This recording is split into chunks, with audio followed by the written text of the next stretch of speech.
Here you can see that this type of photos are trending on social media. So today I am going to show you how you can make this type of photo without any charge and just a single click.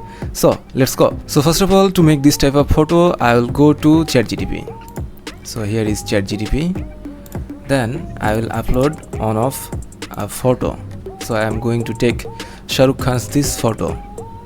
He is the biggest Indian superstar, and I will just paste a prompt. Here I wrote generate anime style image inspired by Studio Ghibli. So let's see what Chatgpt say.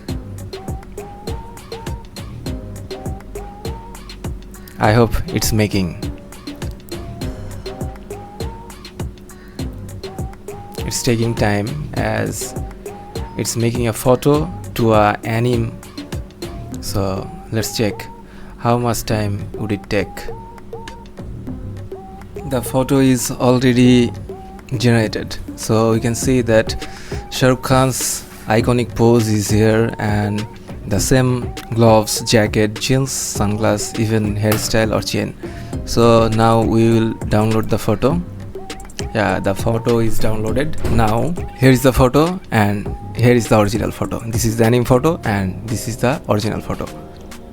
Now you can upload it or edit in your editor and upload in your social media. Thanks for watching and subscribe for more tutorial videos.